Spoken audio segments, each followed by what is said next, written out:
Hello everybody. So welcome to another session with myself, Danny or Danielle, for working for MPUB Merseyside Publishing. I hope everybody is very well today. Now let's have a look and see what we are going to do today. So for anybody joining us today, we are looking at a spot of grammar. So I'm just going to hold off for a minute and see if anybody is joining us today for a bit of grammar. All right. Hello, everybody. Hello for those that are joining on this Tuesday. And it's a very rainy Tuesday in England yet again. All right, let's have a look and see what we are going to get up to today. So let's make this screen a little bit bigger for you. So today we are looking at grammar, but not just any grammar. We are going to be looking at adding a clause. And therefore, this lesson will focus on how to add a clause to improve your score for IELTS. We will also be looking at the different forms of clauses and how you can add these clauses to your writing to get those band scores to the highest possible. So let's get started, shall we? So first of all, let's go back to basics. What is a clause and what defines a simple sentence? And again, hello to those that are joining today. I hope you're all well. So first of all, what is a clause in a sentence? Well, a clause is a group of words with a subject, so S for subject, and V for verb. We can categorize the verbs in a clause to be either finitive or non-finitive. So therefore, a simple sentence consists of one clause. And here I've written an example. It says computers are important. So therefore, this is a sentence with one clause. Now, let's have a look at compound sentences. So compound sentence is one that has two main clauses, and they are joined by a word such as and, but, or. Now they have a special distinct name called a coordinating conjunction. So for example, we can have two clauses meaning two groups of words with both a subject and a verb. And below you can see an example. So computers are important, but they are dangerous too. Another example would be I drove to Liverpool and then I went to Chester. And what about you guys at home? Can you think of any compound sentences? And if you want to share them, please feel free to do so. And I'm just going to say hello to everybody that's joining us today.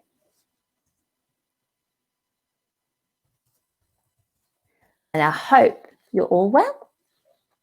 All right, let's have a look and see what's next. We also have something called complex sentences. Now, a complex sentence are those that contain a subordinate clause as well as a main clause.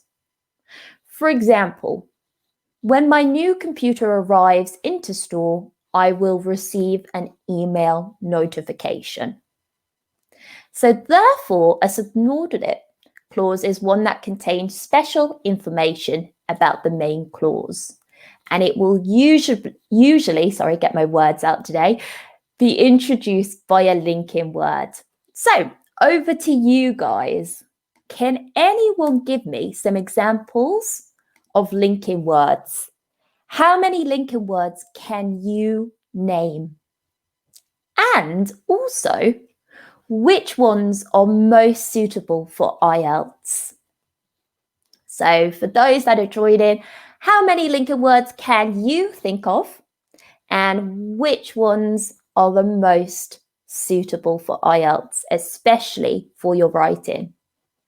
So I'll give you a minute just to have a little think and to see if anybody else would like to join today. So any linking words, feel free to pop them into the chat box. Don't be shy. Okay, so here are some examples of linking words that are suitable for your IELTS writing. So when we sequence and when we add, we can use words such as first, second. Hello, Max, or MD Max. I hope you're well. Yes. And or a while. Fantastic example there. Well done. We can also use words such as next, meanwhile, finally. We can also use words such as moreover, in addition, furthermore. So here are some prime examples that you can use or may use during your writing task 1 or task 2. So let's have a look at another form of sentence. There is also something called a compound complex sentence. These have more than one main clause and at least one subordinate clause. So therefore, have a look at the example.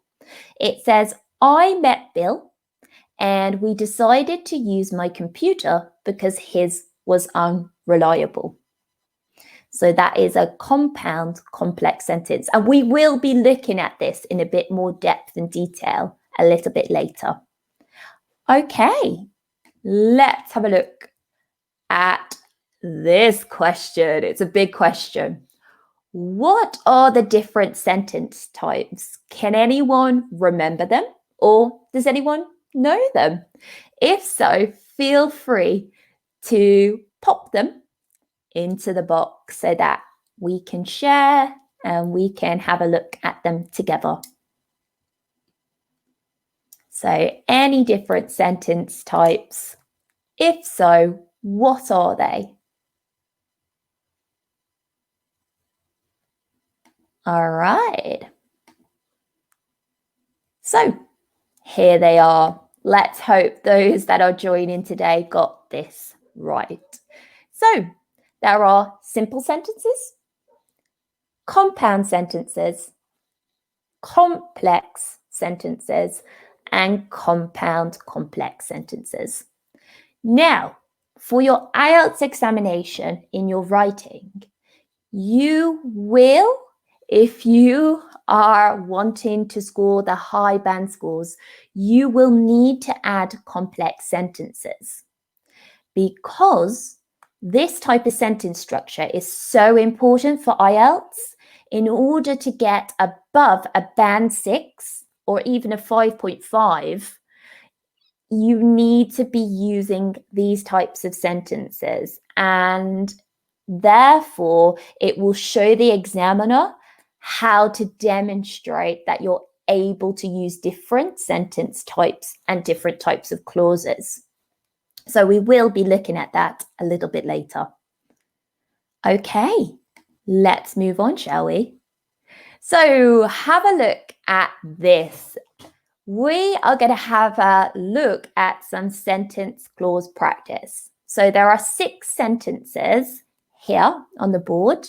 And for those that are joining, I would like you to see how many clauses are within these sentences. So how many clauses?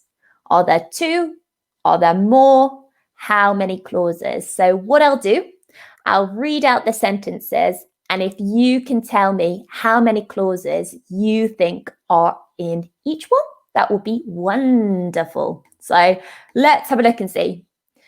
So the first one, I'm going out tonight, so I must get ready soon.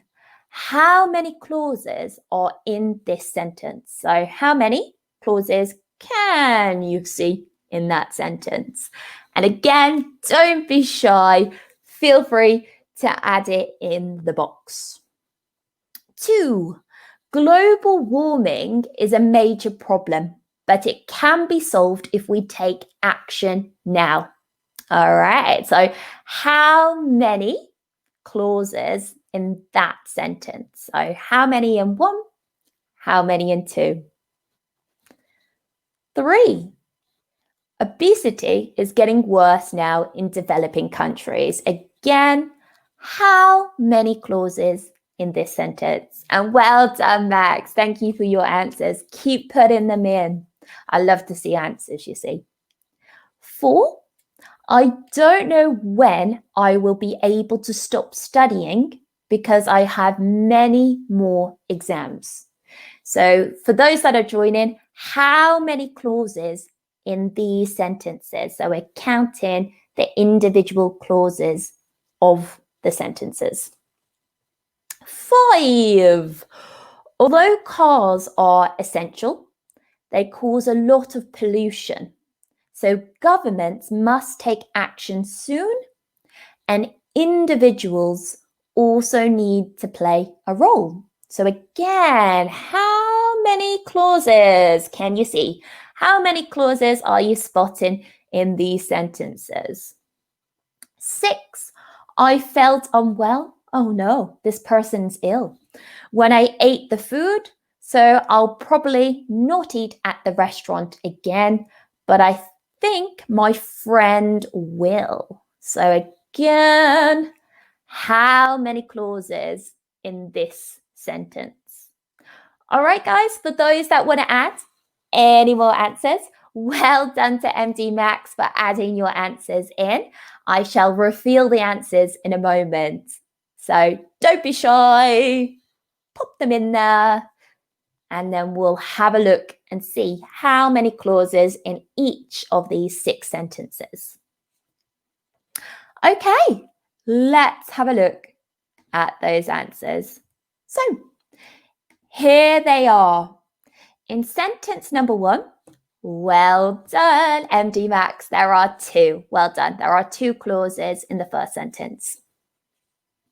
For sentence number 2, there are 3 clauses within this sentence. For number 3, there is only one clause. 4, there are a total of 3 clauses there. So well done, MD Max. Well done. I'm going to say well done in the box here. There's some great answers there. Well done. 5, there are 4 clauses within that sentence. So quite a long sentence, we shall say. And 6, there are also 4 clauses within the sentence. So well done to those that got those answers correct, and well done for MD Max for adding your answers in. Well done. Good job. So let's have a look at joining clauses.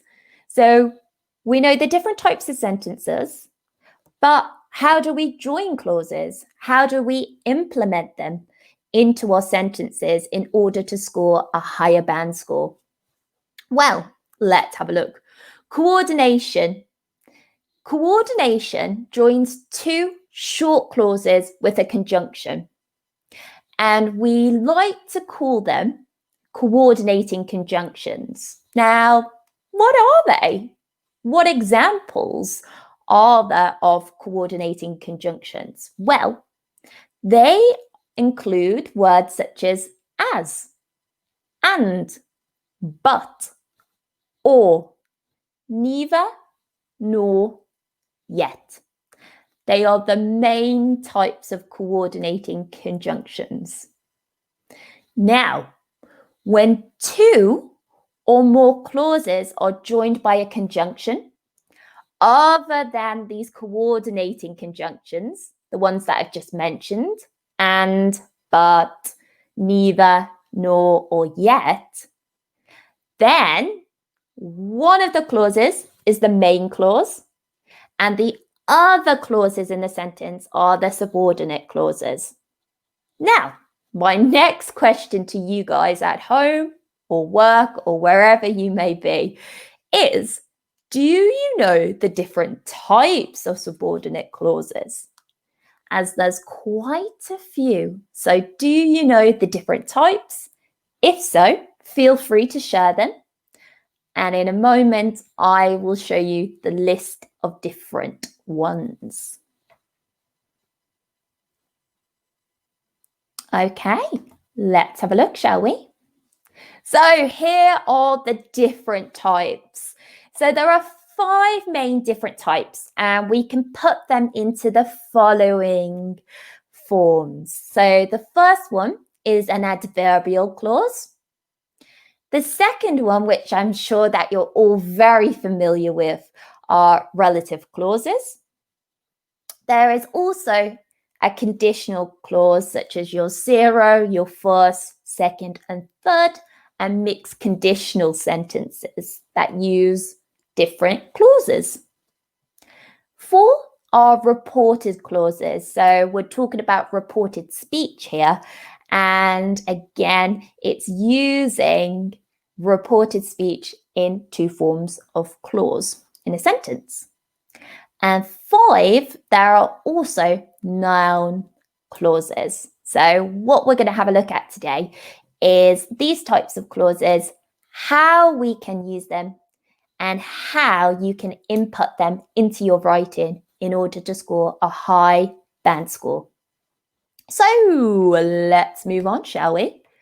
So have a look at these sentences. So there's 5 sentences, as you can see here.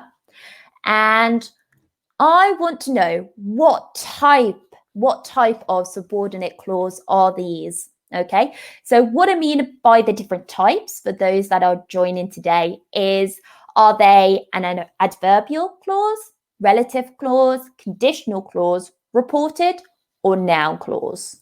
So that's what I'm looking for. So feel free to add your answers into the chat box if you're feeling brave and obviously not shy. So here we go. There are 5 sentences. Let's see what type of clauses they are.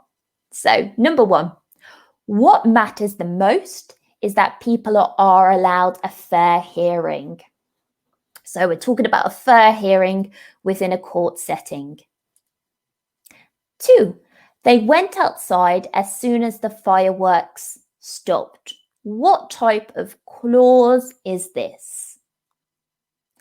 3, the tiles, comma, the comma is very important here, which had been rattling violently, comma, started to fly off. So what type of clause is this? The commas are a big indicator here. 4, Danielle plans to live in New Zealand if she can get a job there. So what type of clause is this? So feel free to add your ideas, your answers into the box. And 5, he told me that Tim was in India. Was Tim in India? Who knows? So there are 5 different types of clauses, but what are they? What type are they? And I'll just go back to the previous slide for those that are joining today. So are these clauses adverbial, relative, conditional, reported, or noun clauses? So what type of clause are they? Does anyone know? Can anyone help out? So there they are. They are the 5 sentences we've just looked at. So what I'll do, I shall now share the answers. So The first one, what matters the most is that people are allowed a fair hearing. This is a noun clause. And you can see that people are allowed a fair hearing.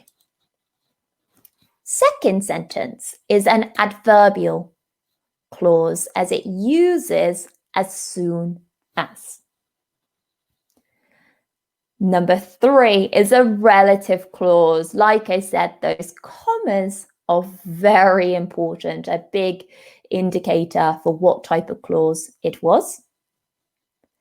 Number 4 is a conditional clause. As you can see, we've got the if. The if clause is a huge, huge sign of a conditional clause.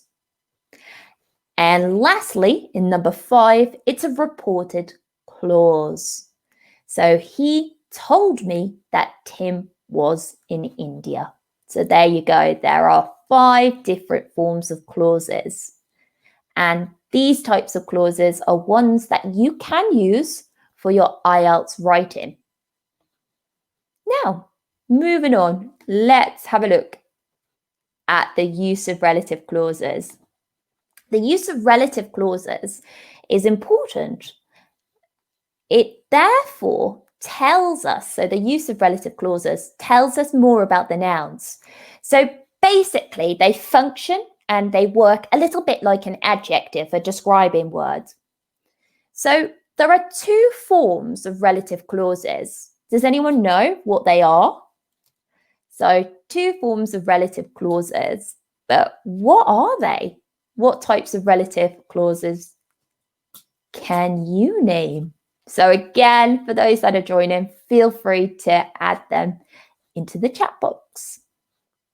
And also, I hope everyone's well today on this Tuesday. And again, like I said at the start of class, it is horrible. It always seems to be raining on a Tuesday for some reason in the north of England. Okay, let's have a look at the types of relative clauses. So we know there are 2. There is the defining relative clause and the non-defining relative clause. Now, what's the difference? What's the difference between a defining clause and a non-defining clause? Well, a defining clause specifies which person or thing we are talking about.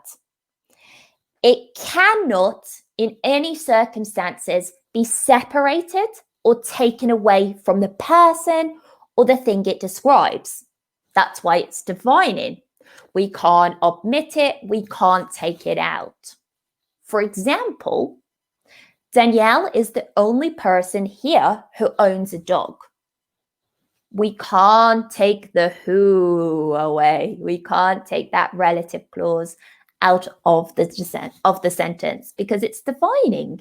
It can't be separated from the person or thing it's describing, which is obviously me, Danielle, and the dog.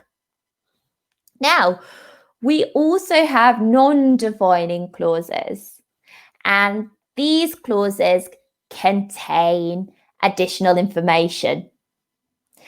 And in writing, it's separated by commas. That's why when you see those commas, they are really important. And it also helps you define whether they are defining or non-defining clauses. So let's have a look at the example. The example is Danielle, who already owns a dog, said she couldn't afford another one. So not only do you have this sentence, you've got the 2 commas. So Danielle, comma, who already owns a dog, comma, said she couldn't afford another one. So who already owns a dog can be omitted. It can be taken out because it's additional information. The reader doesn't need to know this information. It's not necessary. So there you have it, defining and non-defining. So over to you guys. Can you name some relative pronouns. I know this might be simple for those that are joining us today, but it's great to go over the different forms of clauses, and it also helps you reflect on your writing in order to try and aim for those high band scores. So, can you name some relative pronouns? If you can, feel free to add them into the box. So, relative pronouns, I wonder what they are. So, let's have a look. Let's share our information. So, relative pronoun examples here. So, we have relative pronouns such as which, who, and that. So, how do I use them? When do I use them? Well, you use these particular relative pronouns as alternatives in a defining clause. However, when it comes to IELTS, although and which is felt to be more formal, especially for your IELTS writing task 2. Also, just a little tip for you guys here is that normally, so that is not normally used to introduce a non-defining clause. So again, just be careful when using that. And obviously, generally, it's not used to introduce a non-defining clause. So here's an example. The train, which was already an hour late, broke down again. So notice this non-defining clause uses which and not that. We also have when and were, which can be used in your relative clauses. So here are some examples of relative pronouns and when to use them. So it's important to use them correctly in your IELTS writing, especially if you are writing a defining clause or a non-defining one. So just keep note of that. So let's see if you can help me out here. So there are 6 sentences here, and I want to know which ones are defining and which ones are non-defining. So I'll read out the sentences. If anyone's joining today, feel free to add your answers into the box. So let's have a look at these sentences. 1. John's mother, comma, who lives in Scotland, comma, has 6 grandchildren. So remember, the commas are very important. So is that sentence a defining one or a non-defining one? 2. My grandmother, who is dead now, came from the north of England. So notice the commas there. Is it a defining or non-defining sentence? 3. The woman who visited me in the hospital was very kind. So again, is this defining or non-defining? 4. Elephants, which are the largest land mammals, just in case you didn't know, live in herds of 10 or more adults. So again, what type of sentence is this? What type of relative sentence is it? 5. The man who stole my backpack has been arrested. So what type of sentence is it? Defining or non-defining? 6. The weather that we had this summer was beautiful. If only that was true. The weather in England during the summer was actually pretty bad, unfortunately. But we had a beautiful spring. So for those that are joining today, we've got 6 sentences, but I want to know what type of relative sentence are they? Are they a defining one or are they non-defining? That is my question. So let's have a look at some answers. So have a look at this. Number 1, it is non-defining because we can take out who lives in Scotland out of the sentence. It's not needed. It's additional information. So we could omit it, we can take it out. 2, it is also non-defining. My grandmother, who is now dead, eek, it's not necessary. It's additional information. The reader doesn't need to know that the grandmother, who that is now dead. Again, you can take it out. It's not necessary. 3, it is defining. You cannot take this away. You can't separate it from the person and the thing that it's describing. So therefore, it is defining. 4, it is non-defining because it's additional information. Look at my words out today, I apologize. Additional information. It's not necessary for the reader to know that elephants, which are the largest land animals, okay, so it's not needed. You can take it out. 5, it is defining. We can't separate it.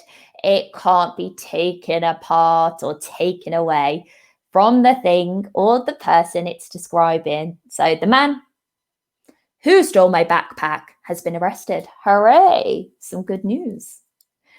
And 6, it is defining, as again, it can't be separated. It can't be taken away from the thing or the person that it describes. And obviously this one, it's a thing because we're talking about the weather. So well done for those that got those questions right. A big high five coming your way.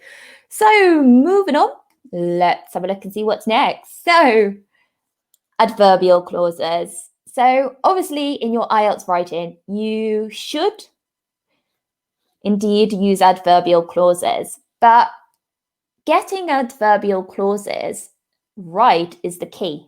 There are lots of different types of adverbial clauses, and we're going to have a look at the different types of adverbial clauses now.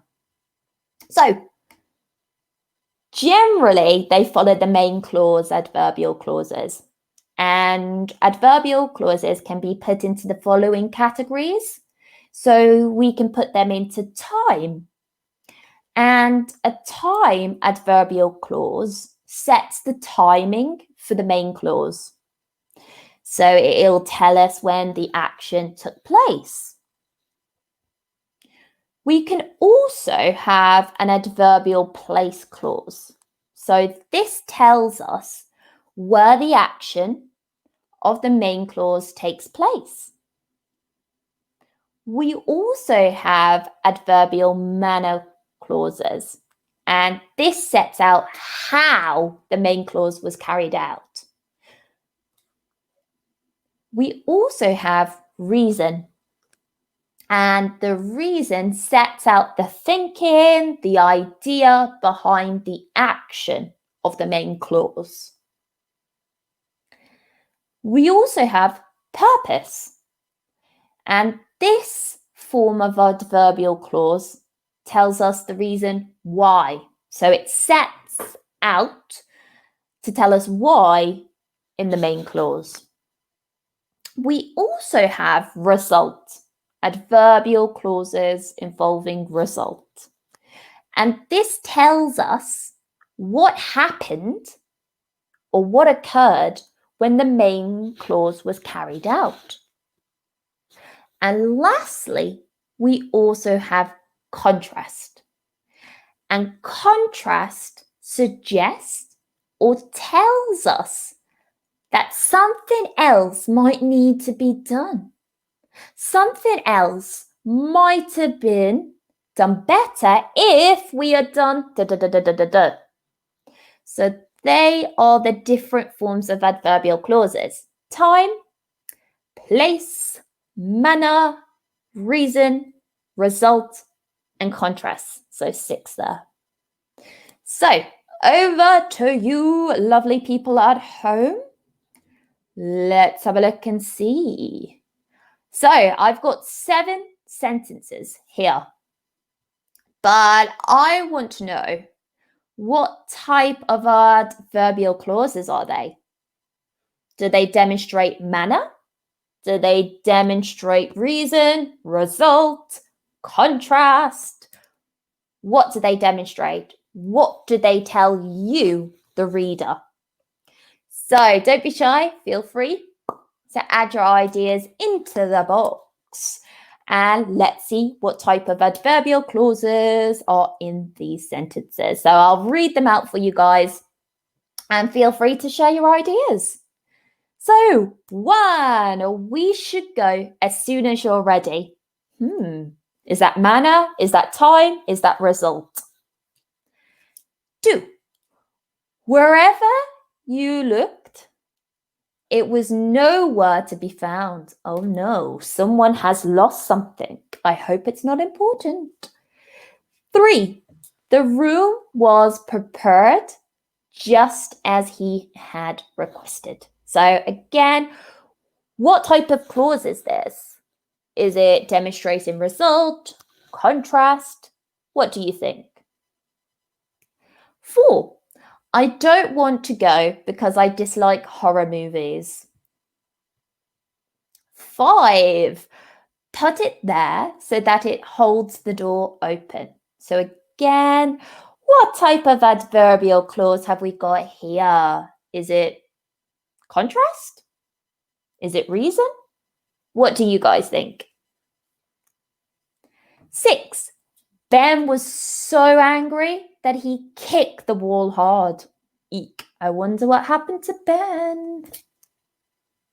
7, however much you may want to spend your savings, try to keep something in reserve. So again, what type of adverbial clause do we have here, guys? Can you help me out? Do you know any? What does it demonstrate? So let's have a look and see, shall we? So number 1 demonstrates time. Okay, so the clause here is a time one. So we should go as soon as. So it's demonstrating time. As soon as you are ready. 2, wherever you looked, it was nowhere to be found. This demonstrates it's an adverbial clause with a place. Okay, so obviously someone's lost something, they can't find it. Regardless of where they look, it's nowhere to be found. 3, it describes manner. So the room was prepared. It was laid out exactly as this person had asked or requested. 4, it tells us the reason. The person doesn't want to go to the movie theatre or the cinema because they don't like horror movies. So it's stating the reason in this clause. 5, it is purpose. So obviously the door is obviously closing or someone wants it to be open. So obviously they must have an object to keep the door open. So put it there so it holds the door open. So it could be a wedge, it could be something just to prop the door open. So it's telling you the purpose, the reason why they want to put something there. 6, it tells you our result. So obviously Ben's had a very bad day, and that could be due to a lot of reasons. And obviously the result of having a bad day, feeling angry, is that he kicked the wall hard. Okay, so this adverbial clause shows result. And lastly, this sentence shows contrast. So it's talking about wanting to spend your savings, especially now it's coming up to Christmas. I'm sure a lot of people who celebrate Christmas want to spend their savings. But it's also important to keep something in reserve so that you have a money fund if needed. Okay, so well done for those that got those answers correct. So well done. So moving on. We also have conditional clauses. I know that a lot of students love conditionals. So let's just review what type of conditionals there are and what is in each individual clause of these sentences. So often students forget about the good old zero, but it does exist. There is a zero conditional. And this basically is general truths. Water boils at 100 degrees. It tells you a general truth in the present simple. Okay. Type 1, which is also known as your first conditional. It's based on something that is likely. And often you will call it a real conditional as well. Okay, so in the if clause, it uses the present simple. And in the main clause, the verb tense, it also uses it uses the future simple. I apologize. We also have type 2 conditionals, which is your second conditional.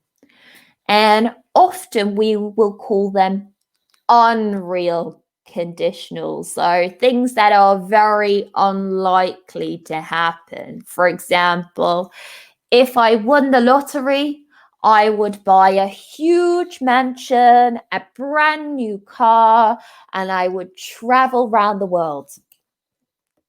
Pretty unlikely. So it's an unreal situation. I wish it was real. So we call these a hypothetical condition or situation, and it's quite unlikely. So in the if clause of the sentence, we use the past simple. And in the main clause, we use the present conditional or the present continuous.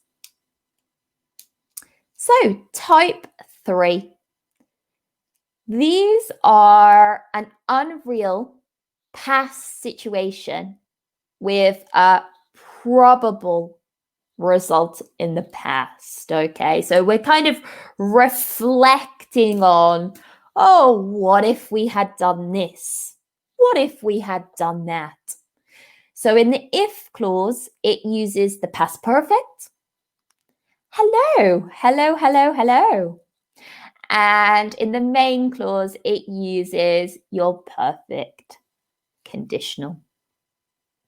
We also have mixed conditionals as well, which also reflect on an unreal past condition with a probable or likely result at the end. And obviously, it uses past perfect in the if clause and present conditional in your main clause. So just a little review for you guys there. And I hope for those that are joining today, I hope you're all well. I hope you're all good wherever in the world you may be.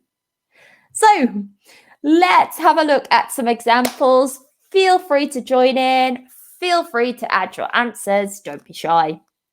So we've got some sentences here, but what type of conditional are they? Are they zero, first, second, third, or are they mixed? So let's have a look and see.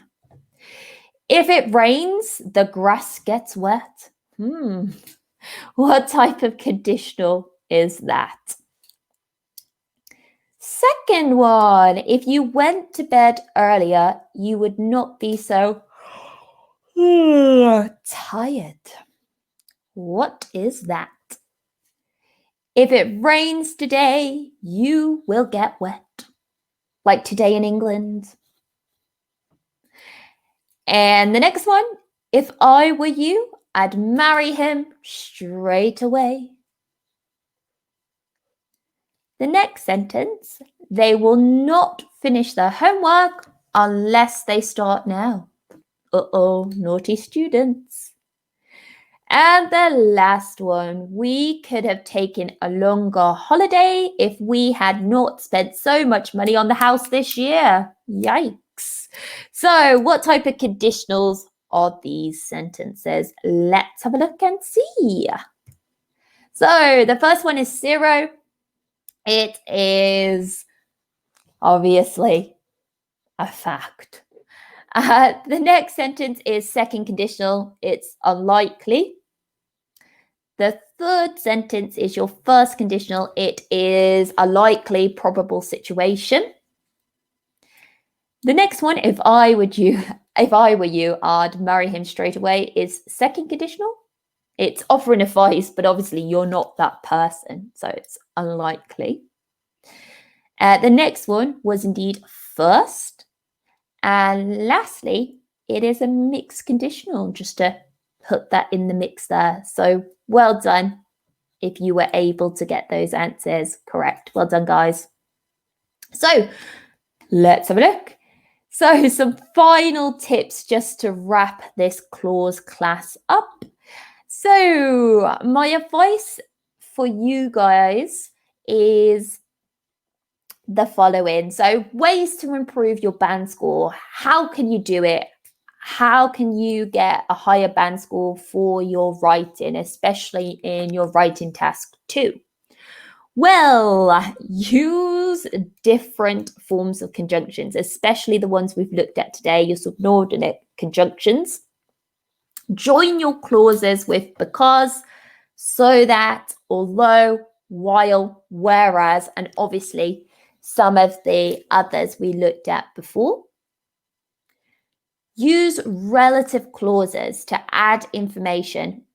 Okay, so obviously that should be relative pronouns. I apologize for the typo there. So use relative pronouns, okay, and implement them into your relative clauses.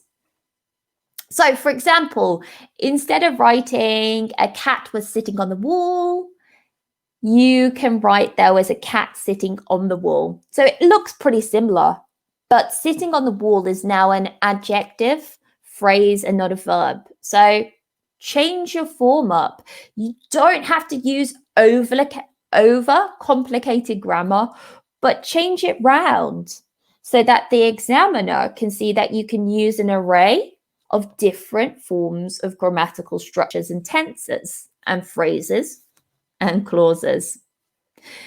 You can also use this. From 1995 to 2005, sales fluctuated slightly. So what you can do, you can change it round slightly. You can say there was a slight fluctuation in the sales from the dates 1995 to 2005. So change it round, be smart, don't overcomplicate it. And finally, you can start the sentence with a subordinate conjunction. You can use prepositional phrases. And here are some common prepositional phrases here. So you can start with since, at, among, about, throughout, with regards to, in time. And that's just a few examples. And here is an example sentence. Since the beginning of the afternoon, comma, the cat had been sitting on the wall. There's that cat. It's been sitting on the wall all day. So I hope this helps you to improve your IELTS grammar and obviously to understand the clauses in a bit more depth and detail.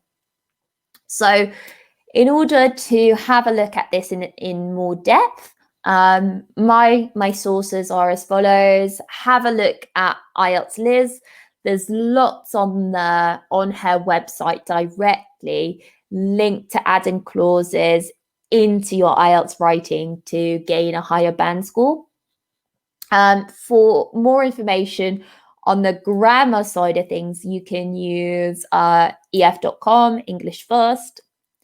And you could also look at 2 IELTS resources here, IELTSbuddy.com and IELTSjonathan.com. And what you'll find on here is some ideas of how to implement and add interesting clauses into your writing. So feel free to use those websites to have a look at what we have looked at today in a bit more depth and a bit more detail. And thank you, Pan. I hope it's been useful. So guys, that is time up. I hope it's been useful. I hope it's been a good insight for you. If you do have any questions, feel free to ask before we close this session down. All right. Okay, guys. Well, I hope you have a lovely evening or a lovely afternoon, wherever you may be. And I hope to see you very soon. But for now, take care and hope to see you soon. Bye-bye.